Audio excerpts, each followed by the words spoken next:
Hey guys, what's up? Daniel here. Today we're taking a look at the silver iPhone 8, which retails for $650, or actually I think it's $750.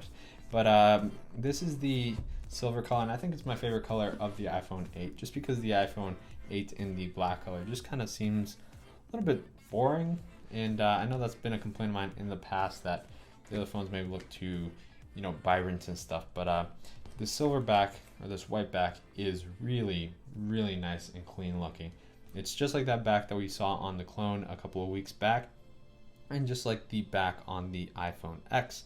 So let's go ahead and check out what else is here in the box, which is the same thing we're going to get obviously in all the boxes. So we got the power adapter, the AirPods adapter here for your auxiliary cables or your old headphones or anything like that, and then the lightning to USB cable, along with some documentation here, the Apple stickers, your SIM card eject tool, which I'm gonna need because you have to set up these phones with a SIM card to use them.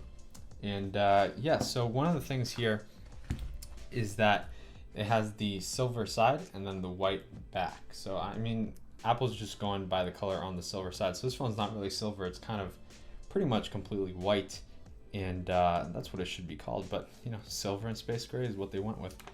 And let's go ahead and remove this here, fold this over, and here real quick I'm just going to pull out the SIM card from the black phone that I put in the last video, and then put it into this one. That way we don't have any issues with the setup or anything like that.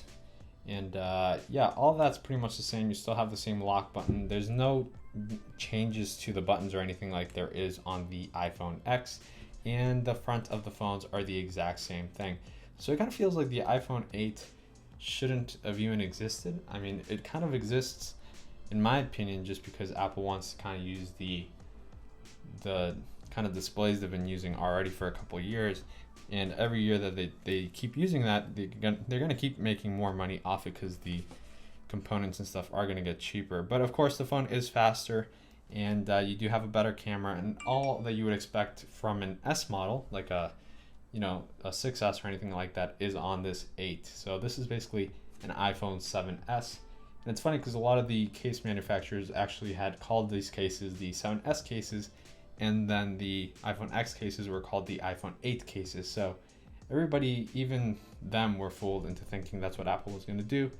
But nope, they wanted to call this the iPhone 8 to try to maximize sales, which they've done successfully. So here I am signing into my Wi-Fi network just to connect and kind of get the phone started here so we can see how it looks like with iOS 11. And I am actually going to set up Touch ID here real quick just to check how fast it is on this phone.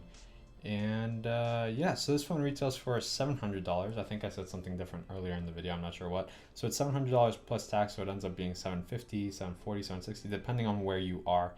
And then of course plus cases if you are going to get that, which with this phones I think you're going to need it less just because it is a lot more grippy. You wouldn't drop it as much. And if anything, maybe you should go for a bumper case.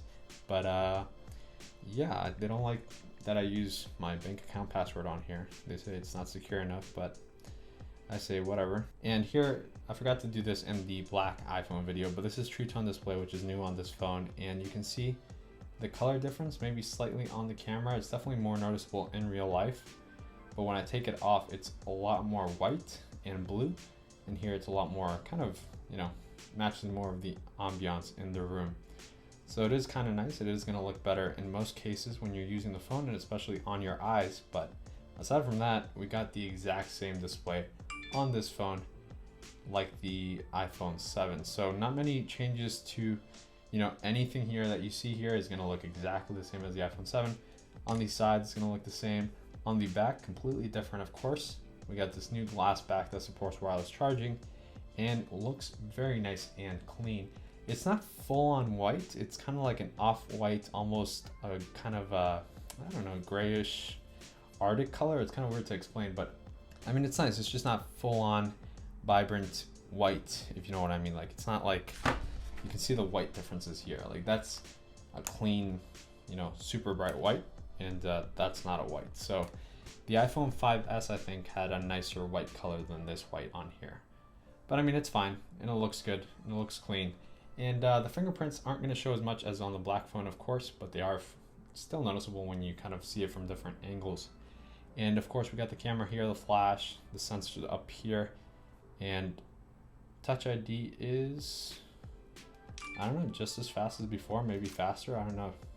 Maybe just the animations are faster than last year, of course, because it has that new Fusion chip. And just real quick, let's just check out things open, if they open really quick or not. And I mean, honestly, it kind of feels the same as the iPhone 7. I haven't used one in a while, but it feels no different. I mean, the speed is just about the same.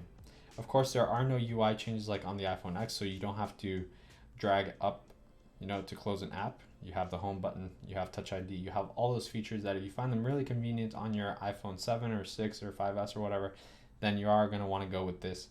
And if you don't really care for those, maybe try out the iPhone X, but then again, that's $1,000 and that's a lot of money on a phone. And yeah, I mean, if you want me to compare it real quick to the S8's silver color, you can see how much better Apple's is. Now this one looks like a completely white color compared to this. This is a really weird color that I'm not really a big fan of, but I used to have a matte protector on this that kind of matted out the color and took off some of the shine, and it looked way better. But yeah, that's the iPhone 8 in the white/silver color. And yeah, let me know what you guys think. If you have any questions, feel free to reach out to me in the comments or on Twitter at @RMRDNL or at Dark Gadgets, and I'll get back to you as soon as I can. And aside from that, I'll catch you guys in the next video. Goodbye.